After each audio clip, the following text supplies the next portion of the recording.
Halo sahabat belajar, bagaimana kabar kalian hari ini? Nah, semoga semua dalam keadaan sehat ya. Sahabat belajar, pasti ada yang pernah ke Jakarta, Surabaya, atau Denpasar. Nah, sahabat belajar, pernah nggak berpikir kenapa ya Jakarta itu penduduknya padat? Atau ada yang pernah tinggal di Denpasar, di Surabaya, atau kota-kota padat lainnya? Nah, jika dipikir-pikir, berapa ya jumlah penduduk di Indonesia? Agar tidak bingung, ayo kita cari tahu.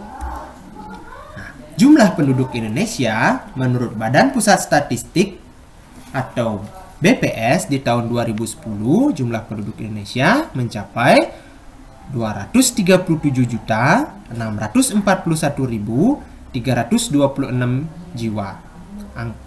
Angka jumlah penduduk ini menempati peringkat keempat dunia setelah Tiongkok, India, dan Amerika Serikat.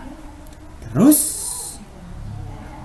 dengan jumlah penduduk yang cukup banyak ini, kira-kira apa ya dampak penduduk Indonesia yang banyak itu?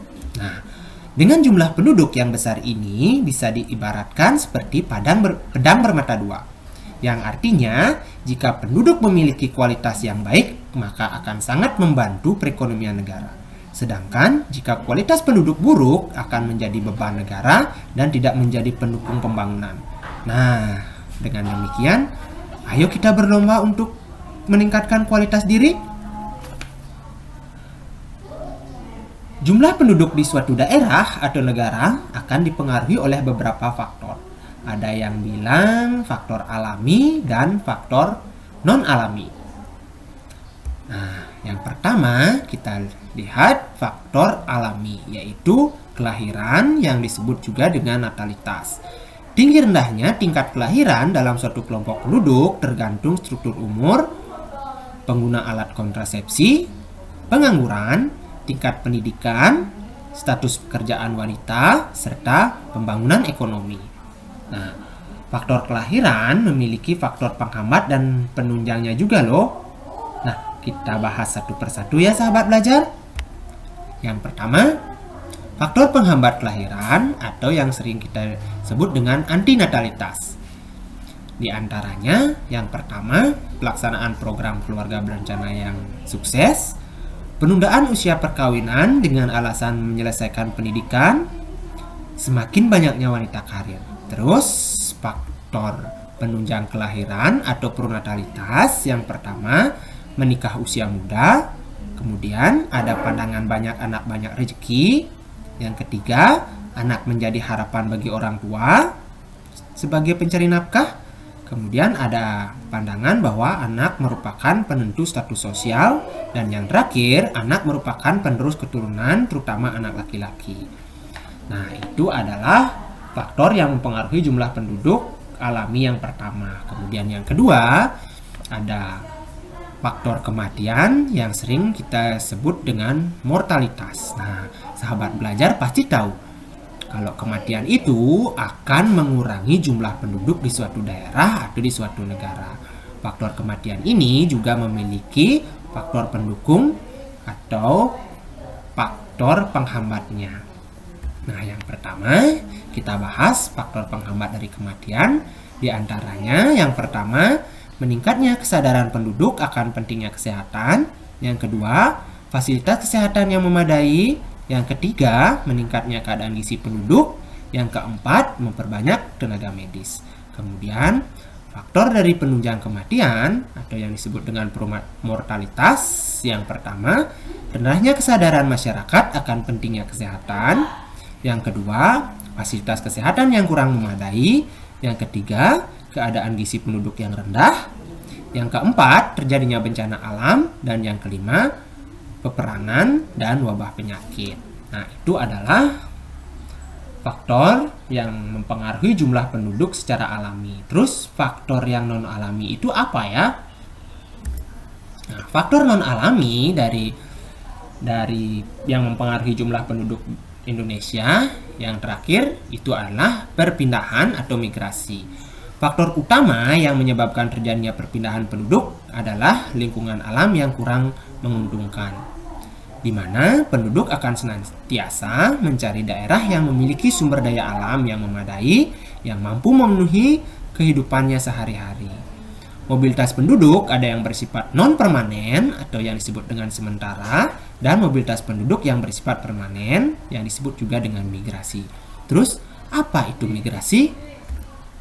Migrasi adalah perpindahan penduduk dari satu tempat ke tempat lain dengan melewati batas negara atau batas administrasi dengan tujuan menetap. Nah, jenis-jenis migrasi. Migrasi dapat kita kelompokkan menjadi dua, yaitu migrasi internasional dan migrasi nasional. Ayo kita bahas satu persatu. Nah, yang pertama ada migrasi internasional yang mencakup di dalamnya adalah yang pertama emigrasi atau keluarnya penduduk dari satu negara ke negara lain. Kemudian yang kedua ada imigrasi, yaitu masuknya penduduk dari satu negara ke negara lain. Terus orangnya disebut dengan imigran. Dan yang terakhir ada remigrasi, yaitu kembalinya penduduk ke negara asalnya. Nah, itu adalah jenis-jenis migrasi internasional. Kemudian yang kedua ada migrasi nasional. Migrasi nasional diantaranya yang pertama ada urbanisasi, yaitu perpindahan penduduk dari desa ke kota. Dan yang kedua ada transmigrasi, yaitu perpindahan penduduk dari pulau padat penduduk ke pulau jarang penduduk. Nah, contohnya penduduk yang ada di Pulau Jawa transmigrasi ke Pulau Kalimantan. Nah, itu adalah salah satu contoh dari transmigrasi.